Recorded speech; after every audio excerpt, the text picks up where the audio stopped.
નમસ્કાર વિદ્યાર્થી મિત્રો.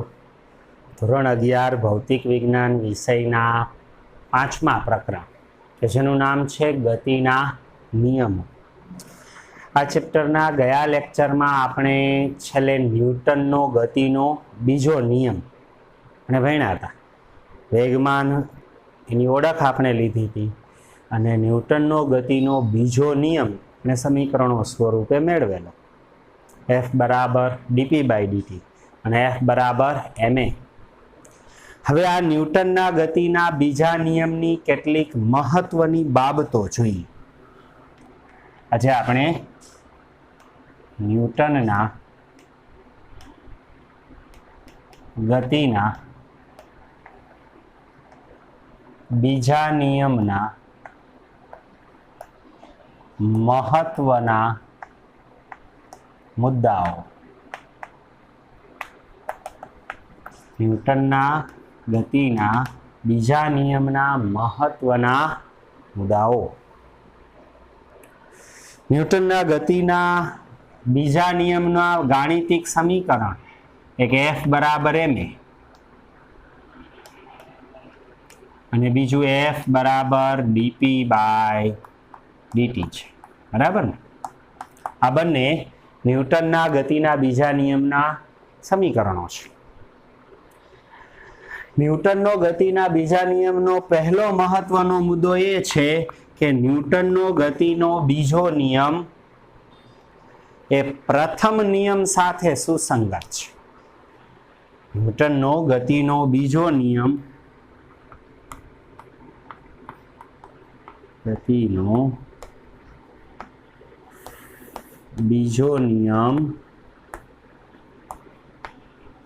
એ પ્રથમ નિયમ સાથે સુસંગત છે.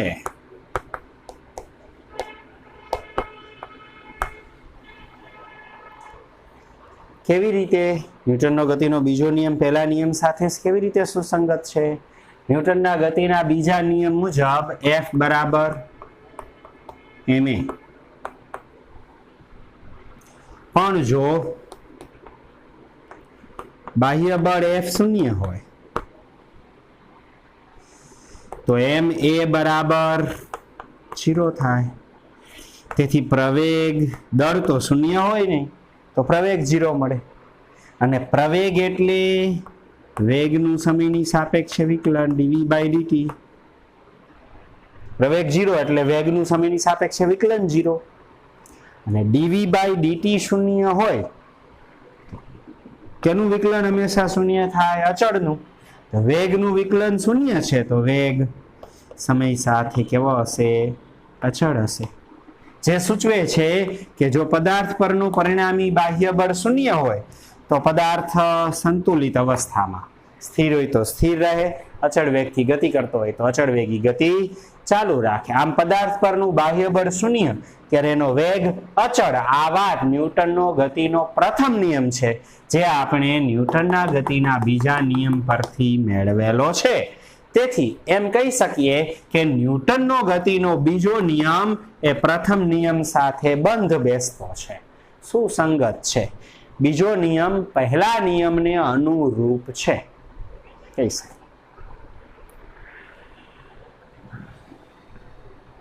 બીજી વાત, ન્યૂટનનો ગતિનો બીજો નિયમ સદિશ સ્વરૂપે છે. સદિશ સ્વરૂપે ઘટકોમાં વિભાજિત કરી શકાય. સદિશ સ્વરૂપે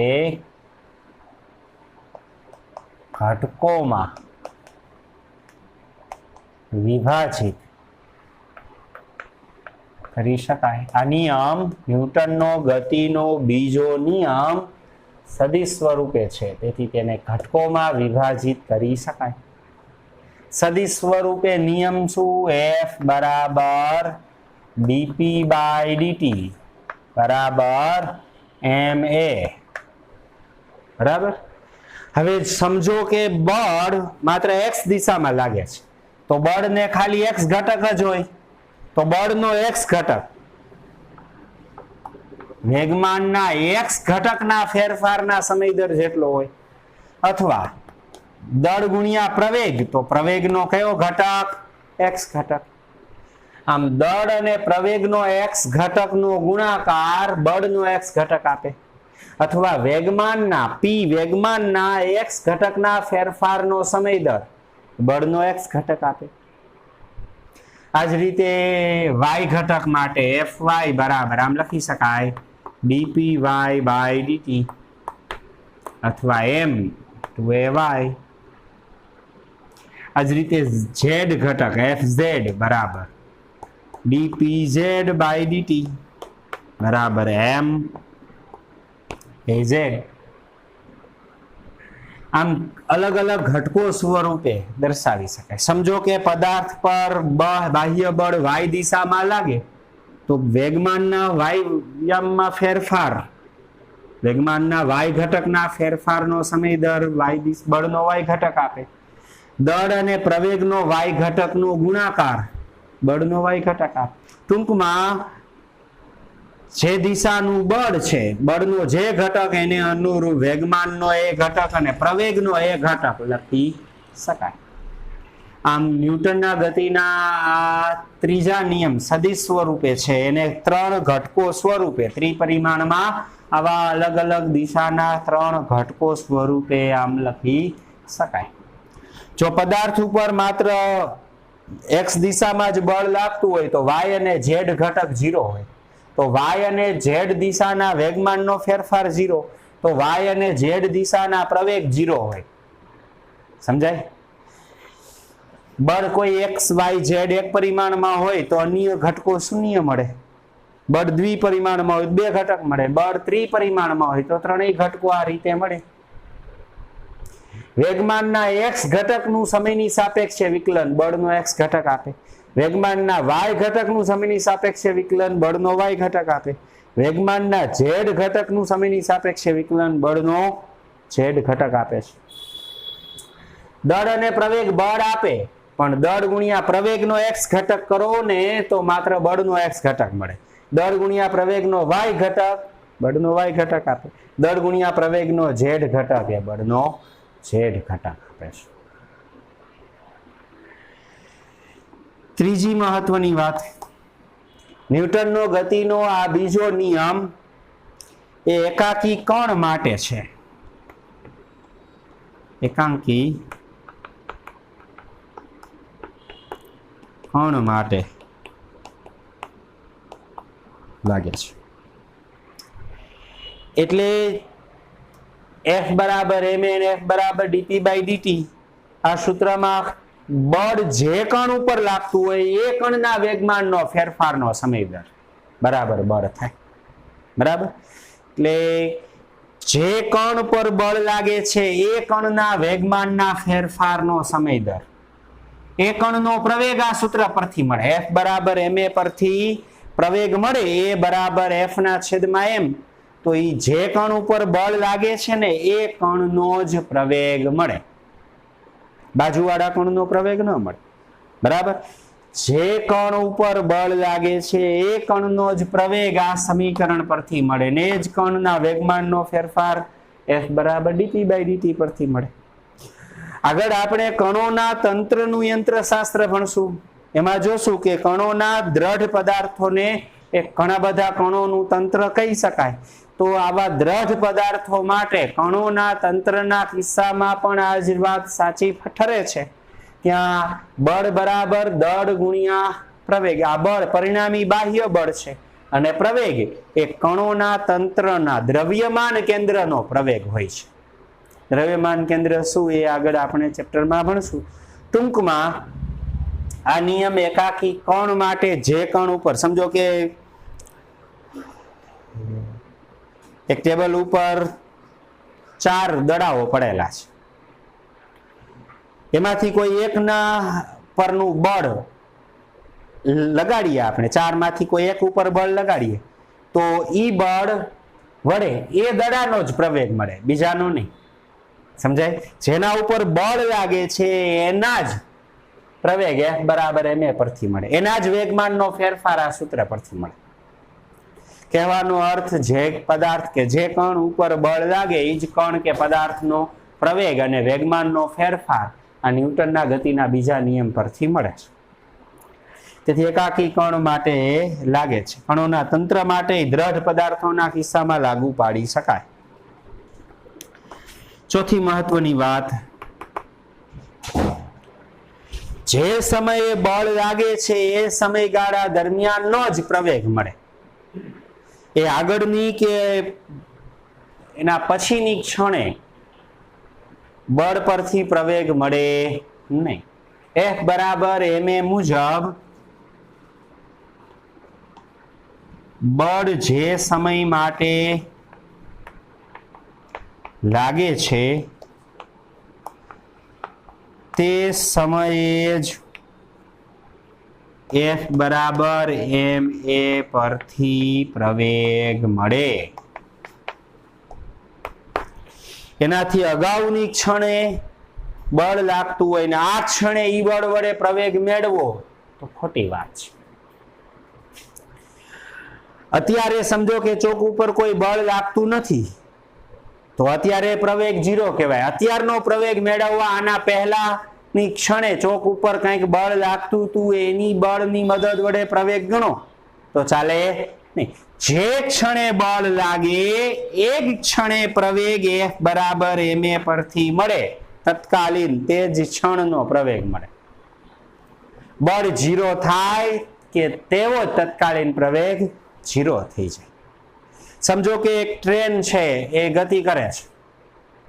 ટ્રેન છે એ સમક્ષિતિજ દિશામાં ધારો કે કંઈક અચળ પ્રવેગથી ગતિ કરે છે તો એની અંદર જ્યાં સુધી કોઈ ટ્રેનની અંદર આપણે બેઠા હોય ને આપણા હાથમાં સમજો કે પથ્થર છે, બરાબર, તો ઈ પથ્થર આપણા હાથમાં છે ત્યાં સુધી ઈ પથ્થર આપણે અને ટ્રેન એ પ્રવેગી ગતિ x દિશામાં કોઈ એક દિશામાં ગતિ કરે છે. સમજો કે x અક્ષની દિશામાં પ્રવેગી ગતિ કરે છે. તેથી એ x દિશામાં પ્રવેગ ધરાવે છે. જેવો એને આપણે ટ્રેનની બહાર હાથ કાઢી અને મૂકી દઈએ, જેવો આપણા હાથમાંથી પથ્થર મૂકીએ કે તરત જ એ જ ક્ષણે ટ્રેનનું બંધનમાંથી એ મુક્ત થાય છે તો એ x દિશામાં પ્રવેગ 0 થઈ જાય તો x દિશાનું બળ 0 તે ક્ષણે થઈ જાય. કહેવાનો અર્થ F બરાબર ma ને F બરાબર dp/dt બળ જેટલો સમયગાળા દરમિયાન લાગે એટલા સમયનો પ્રવેગ આ સૂત્રથી મળે. બરાબર, પદાર્થ ઉપર જેટલો સમય બળ લાગતું હોય ઈ બળ જ્યારે લાગતું હોય ત્યારનો જ પ્રવેગ F બરાબર ma પરથી મળે. એના પહેલાની ક્ષણે ઇતિહાસમાં એના ઉપર બળ લાગતું હતું ને આજે પ્રવેગ છે એના કારણે નહીં. બરાબર, તો F બરાબર ma પરથી ઈ પ્રવેગ આગળના ક્ષણે લાગેલા બળનો પ્રવેગ F બરાબર ma પરથી મળે નહીં. F બરાબર ma માં F બળ ને એ પ્રવેગ છે. આ પ્રવેગ મેળવવો હોય ને તો જે ક્ષણે પ્રવેગ મેળવીએ છીએ એ ક્ષણે એ સ્થિતિમાં બળ આપણે દર્શાવવું પડે. બરાબર, તેથી જે ક્ષણે બળ એ ક્ષણનો પ્રવેગ આ સૂત્ર પરથી મળે. ઇતિહાસમાં આગળ કે ભૂતકાળમાં કોઈ બળ લાગતું હતું તો એનો પ્રવેગ અત્યારે ઈ બળનો પ્રવેગ F બરાબર ma પરથી મળે. બરાબર, તો આ ન્યૂટનના ગતિના બીજા નિયમના 4 મહત્વના આ મુદ્દાઓ છે. બરાબર, હવે ન્યૂટનના ગતિના આ બીજા નિયમ પરથી કેટલાક ઉદાહરણો આપેલા છે. ઉદાહરણ નંબર 5.2 જુઓ રકમ x માં ઉદાહરણો આપેલા છે. તો ઉદાહરણ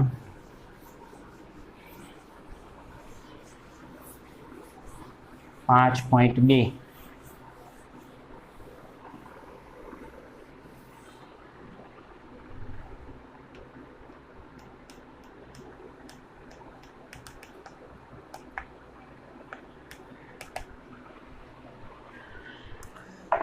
આ ઉદાહરણ 5.2 ની રકમ કંઈક આવી છે.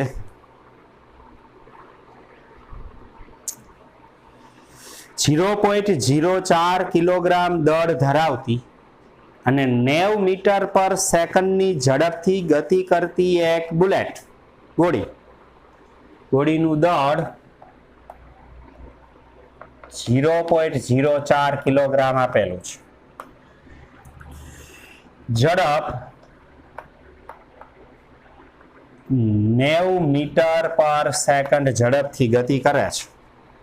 ગતિ કરતી કરતી આ બુલેટ એક ભારે લાકડાના બ્લોકમાં પ્રવેશે છે. ભારે લાકડું છે એની અંદર તે પ્રવેશે છે અને 60 સેન્ટીમીટરનું અંતર કાપીને અટકી જાય છે. આ અથડાઈને ત્યારનો વેગ છે, તેથી આ પ્રારંભિક વેગ છે. એ અંતર x બરાબર 60 સેન્ટીમીટર એટલે કે 0.6 મીટર અંતર કાપે અને પછી અટકી જાય. અટકી જાય એટલે અંતિમ વેગ v 0 થઈ જાય. સમજો કે આવો લાકડાનો બ્લોક છે. બુલેટ જ્યારે ગોળી અંદર દાખલ થાય ત્યારે આટલો વેગ છે, બરાબર. એનું ગોળીનું દળ આટલું, વેગ આટલો છે. હવે જેમ અંદર જશે લાકડાના બ્લોકની અંદર એમ એમ એનો વેગ ઘટતો જશે. એટલે અહીંયા ઊભું રહેશે એ પહેલા એ 60 સેન્ટીમીટર x જેટલું અંતર કાપે છે. પ્રારંભિક વેગ v0, અંતિમ વેગ v. તો બ્લોક વડે બુલેટ પર સરેરાશ અવરોધક બળ કેટલું લાગશે? બ્લોક પર લાગતું સરેરાશ અવરોધક બળ F શોધવાનું છે. તો અવરોધક બળ મેળવવા માટે ન્યૂટનના ગતિના બીજા નિયમનો ઉપયોગ કરીએ. ન્યૂટનના ગતિના બીજા નિયમ મુજબ F બરાબર ma. દળ ખબર છે, પ્રવેગ મળી જાય એટલે દળ અને પ્રવેગના મૂલ્યનો ગુણાકાર બળનું મૂલ્ય આપી દે. તો પ્રવેગ મેળવવા અહીંયાથી અહીંયા સુધીની ગતિનો વિચાર કરો. પ્રારંભિક વેગ v0 ખબર છે, અંતિમ વેગ ખબર છે, અંતર ખબર છે, તો પ્રવેગ મળી જાય. અચળ પ્રવેગી ગતિ માટે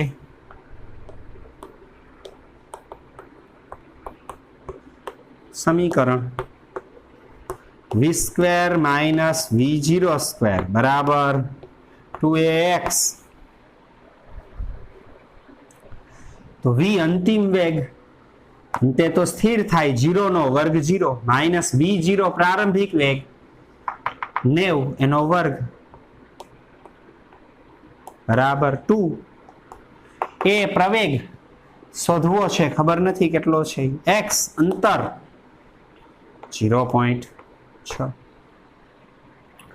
તેથી પ્રવેગ એ ને સૂત્રનો કરતા બનાવીએ તો a બરાબર માઇનસ 90 નો વર્ગ 90 ગુણ્યા 90 ભાગ્યા 2 અને ભાગ્યા 0.6.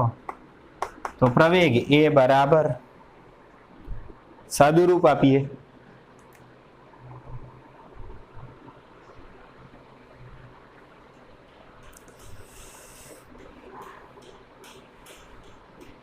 નેવ ગુણ્યા 90 એને ભાગ્યા 2 એને ભાગ્યા 0.6. તો પરિણામ મળે છે 6750. 6750 મીટર પર સેકન્ડ સ્ક્વેર આટલો પ્રવેગ મળે. ઋણ નિશાની દર્શાવે કે આ પ્રવેગ વેગનો ઘટાડો કરે. પ્રતિ પ્રવેગ છે. ઋણ નિશાની શું દર્શાવે? એ પ્રતિ પ્રવેગ છે એવું સૂચવે. 90 ફરીથી એકવાર જોઈ લ્યો. 90 ગુણ્યા 90 બરાબર એને ભાગ્યા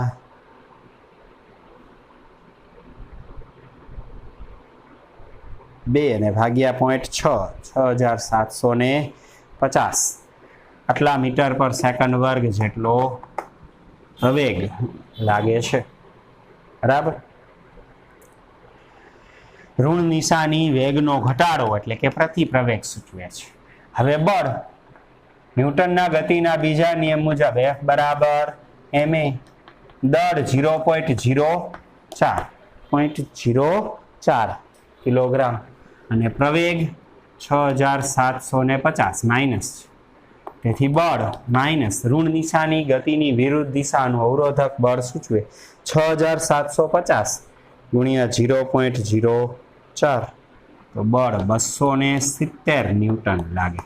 આ ઋણ નિશાની અવરોધક બળ છે. તેથી પ્રશ્ન છે બ્લોક વડે बुलेट पर सरेराश अवरोधक बळ તેથી अवरोधक बळ કેટલું લાગશે 270 ન્યૂટન ગતિની વિરુદ્ધ દિશામાં અવરોધક બળ એ 270 ન્યૂટન જેટલું લાગતું હશે બરાબર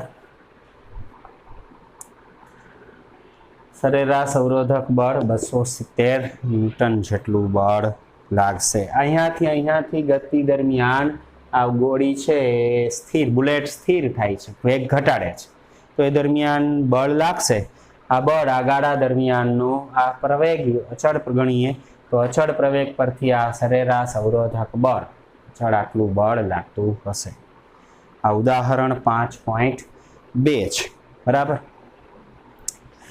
ત્યાર પછી આગળ ટેક્સ્ટમાં હજી એક ઉદાહરણ આપેલું છે ઉદાહરણ 5.3 જુઓ રકમ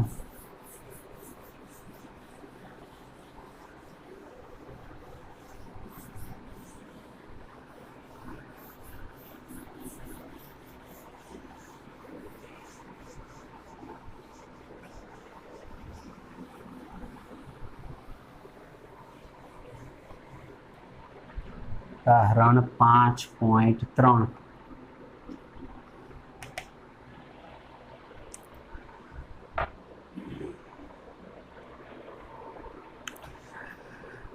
એમ દળના પદાર્થની ગતિ y બરાબર ut પ્લસ 1/2 gt સ્ક્વેર તરીકે વર્ણવાય છે એક એમ દળનો પદાર્થ છે એના ગતિનું સમીકરણ આવી રીતે આપેલું છે y બરાબર ut પ્લસ 1/2 gt સ્ક્વેર તો આ પદાર્થ પર લાગતું બળ શોધો પદાર્થ ઉપર કેટલું બળ લાગશે y એ સ્થાનાંતર છે પદાર્થ ઉપર ગતિ આ સમીકરણ અનુસાર મળે છે t સમય છે અને y સ્થાનાંતર છે તો આની મદદ વડે બળ શોધવું છે સ્થાનાંતરનું સમીકરણ આપેલું છે સમયના વિધેય તરીકે સ્થાનાંતર આપેલું છે એનું વિકલન કરીએ તો વેગ મળશે બીજી વાર વિકલન કરીએ એટલે કે વેગનું વિકલન કરીએ તો પ્રવેગ મળશે એ પ્રવેગને દળ સાથે ગુણી નાખીએ તો બળ મળશે તો આ સ્થાનાંતરના સમીકરણનું વિકલન કરીએ તો સમય t પ્રત્યે વિકલન થતા dy by dt બરાબર u અચળ એમનેમ t નું t પ્રત્યે વિકલન 1 u ગુણ્યા 1 એટલે u વિકલન તો હવે આવડે બધાને બરાબર ને આમાં બેયનું અલગ અલગ વિકલન આપવાનું આમાં u અચળ એમનેમ t નું t પ્રત્યે વિકલન 1 વધતા આમાં 1/2 અને g અચળ તો એમનેમ t સ્ક્વેર નું t પ્રત્યે વિકલન t સ્ક્વેર નું t પ્રત્યે વિકલન ટોપી આગળ ટોપીમાંથી 1 બાદ ટોપી 2 આગળ ટોપીમાંથી 1 બાદ એટલે 2 - 1 એટલે t ની 1 ઘાત એટલે t તેથી t સ્ક્વેર નું વિકલન t પ્રત્યે 2t ફરીથી વિકલન કહું y નું dy by dt u અચળ એમનેમ t નું t પ્રત્યે 1 1/2 ને g અચળ એમનેમ t સ્ક્વેર નું 2t પરંતુ dy by dt એટલે y સ્થાનાંતર છે y દિશાના સ્થાનાંતરનું સમયની સાપેક્ષે વિકલન y દિશાનો વેગ આપે પરંતુ dy by dt બરાબર v વેગ dy by dt બરાબર વેગ v તેથી v બરાબર u into 1 એટલે u પ્લસ આ 2 કેન્સલ તો g into t gt તેથી વેગ v બરાબર u પ્લસ gt આ વેગ મળ્યો હવે વેગનું સમયની સાપેક્ષે વિકલન કરીએ તો પ્રવેગ મળે હજી t પ્રત્યે વિકલન કરીએ t પ્રત્યે વિકલન લેતા dv by dt બરાબર યુ અચળ છે, અહીંયા સમય છે જ નહીં, તો સમય વગરનું અચળ પદ એનું સમયની સાપેક્ષે વિકલન 0 વધતા. આ જી અચળ એમનેમ ટી નું ટી પ્રત્યે વિકલન 1, તેથી ડીવી બાય ડીટી બરાબર જી ઇન્ટુ એક એટલે જી. વી વેગ ઝડપ, વેગનું સમયની સાપેક્ષે વિકલન પ્રવેગ આપે, પરંતુ ડીવી બાય ડીટી બરાબર એ પ્રવેગ, તેથી એ પ્રવેગ બરાબર ડીવી બાય ડીટી જગ્યાએ એ બરાબર જી. તેથી પ્રવેગ કેટલો મળ્યો? જી જેટલો. આ સમીકરણમાં જી પ્રવેગ મળે છે. હવે ન્યૂટનના ગતિના બીજા નિયમ મુજબ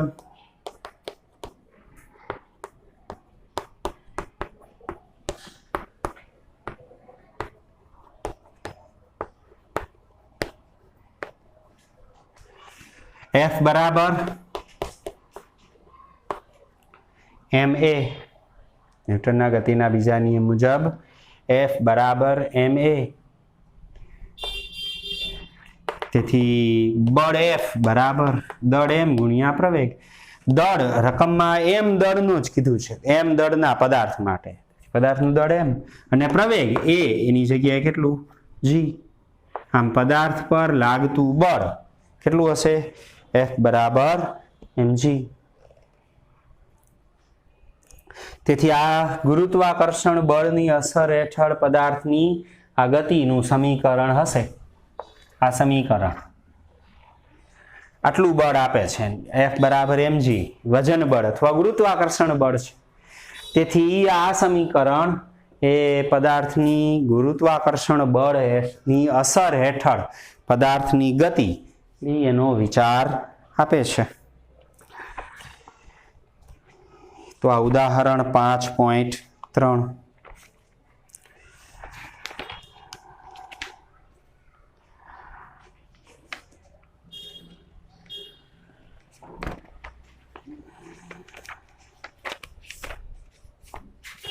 આવી જ રીતે ટેક્સ્ટમાં સ્વાધ્યાયમાં આને અનુરૂપ જો દાખલાઓ કે પ્રશ્નો આપ્યા હોય તો આપણે જોઈ લઈએ.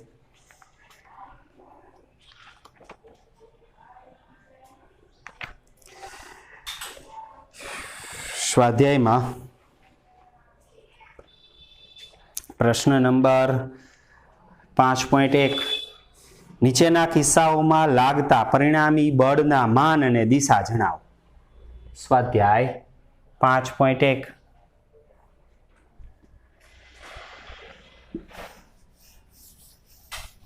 કેટલાક કિસ્સાઓ આપેલા છે, એમાં પદાર્થ પર લાગતા પરિણામી બળનું માન અને દિશા શોધવાની છે.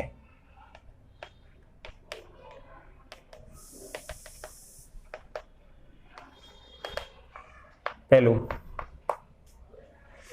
અચળ ઝડપથી નીચે પડતા વરસાદના ટીપા. અચળ ઝડપથી નીચે પડતા વરસાદના ટીપા પર બળ કેટલું, કઈ દિશામાં? ઝડપ અચળ છે, દિશા ફિક્સ છે નીચે જ તરફ, તેથી અહીં વેગ અચળ છે, મૂલ્ય દિશા જ નીચે તરફ જ ગતિ કરે છે અને મૂલ્ય એક જ સરખું છે, તેથી વેગ અચળ છે. તેથી પ્રવેગ 0, અને પ્રવેગ જો 0 હોય તો પરિણામી બળ 0 હશે. તેથી અચળ ઝડપથી નીચે પડતા વરસાદના ટીપાનું પરિણામી બળ 0. બીજું, પાણી પર તરતા 10 ગ્રામ દળના બૂચ પર. પાણી પર તરતા 10 ગ્રામ દળના બૂચ પર બુચ પાણીની સપાટી ઉપર સ્થિર છે, એના પર લાગતું પરિણામી બળ શોધવાનું છે.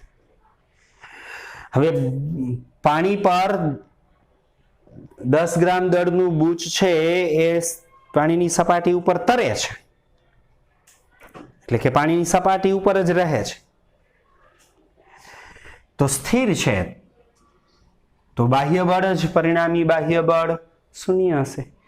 તેથી પરિણામી બાહ્ય બળ શું હશે? શૂન્ય. બુચ ઉપર ગુરુત્વાકર્ષણ બળ નીચે તરફ લાગશે તો સામે ઉપર તરફ પાણી વડે ઉપર તરફ ઉત્પ્લાવક બળ લાગતું હશે આર્કિમિડીઝના સિદ્ધાંત મુજબ. બરાબર. તરલમાં આપણે જોશું. અહીં બુચ છે સ્થિર હોવાથી સ્થાયી અવસ્થા સંતુલિત અવસ્થામાં બળ શૂન્ય હોય. ત્રીજું સી. આ જ રીતે આકાશમાં યુક્તિપૂર્વક સ્થિર રાખેલા પતંગ પર, પતંગ આકાશમાં યુક્તિપૂર્વક સ્થિર છે, પતંગ ઉપર સ્થિર હોય તો ક્યારે સ્થિર રહે? પરિણામી બાહ્ય બળ શૂન્ય હોય ત્યારે. તેથી બળ શૂન્ય. ત્રીજા સીમાં પણ બળ શૂન્ય. ચોથું, ખરબચડા રસ્તા પર 30 કિલોમીટર પર અવરના અચળ વેગથી ગતિ કરતી કાર ઉપર, આની જેમ જ કાર છે એનો વેગ અચળ છે તો પ્રવેગ 0, તો બળ 0. કાર ગતિ કરે છે ખરબચડા રસ્તા ઉપર, બરાબર. તો આપણને એમ લાગે ઘર્ષણ બળ તો લાગતું હોય, બાહ્ય બળ લાગતું હોય, પણ પરિણામી બાહ્ય બળ કેવું થાય? શૂન્ય થાય. તેથી અચળ વેગથી ગતિ કરે છે, વેગ અચળ છે તો પ્રવેગ 0, પ્રવેગ 0 તો બળ 0. તેથી ખરબચડા રસ્તા ઉપર 30 કિલોમીટર પર અવરના અચળ વેગથી ગતિ કરતી કાર પરનું બળ શૂન્ય હશે. પાંચમો ઈ. બધા દ્રવ્ય પદાર્થોથી દૂર અને વિદ્યુત ચુંબકીય ક્ષેત્રથી દૂર અવકાશમાં ગતિ કરતા ખૂબ ઝડપી ઇલેક્ટ્રોન પર, અવકાશમાં એક ઝડપી ઇલેક્ટ્રોન ગતિ કરે છે, બધા પદાર્થોથી દૂર છે તો અલગ કરેલો છે. પૃથ્વીથી દૂર તો ગુરુત્વાકર્ષણ બળ નહીં લાગે, વિદ્યુત ને ચુંબકીય ક્ષેત્રથી દૂર તો વિદ્યુત બળ કે ચુંબકીય બળ નહીં લાગે. પરિણામી બળ બધા જ બળ 0 થઈ જશે, તો ઇલેક્ટ્રોન ઉપર લાગતું બળ પણ શૂન્ય હશે. તો આ દરેક કિસ્સામાં બળ એવું હશે એ શૂન્ય હશે. બરાબર. પરિણામી ચોખ્ખું બળ આ દરેક કિસ્સામાં શૂન્ય હશે. તો આ સ્વાધ્યાયમાં દાખલા નંબર 5.1 ન્યૂટનના ગતિના બીજા નિયમ પછી ત્રીજો નિયમ ભણતા પહેલા બળનો આઘાત આપણે આવતા લેક્ચરમાં ભણશું. આજે અહીંયા સુધી રાખીએ. બળનો આઘાત, ન્યૂટનનો ગતિનો ત્રીજો નિયમ, આઘાતને અનુરૂપ બળનો આઘાત, વેગમાનના ફેરફાર વચ્ચેનો સંબંધ, એને અનુરૂપ ઉદાહરણ, દાખલાઓ વગેરેનો અભ્યાસ વિદ્યાર્થી મિત્રો આપણે આગળના લેક્ચરમાં આગળ ઉપર કરશું. તો આજે અહીંયા સુધી રાખીએ. બરાબર. સારું, ચાલો, નમસ્કાર.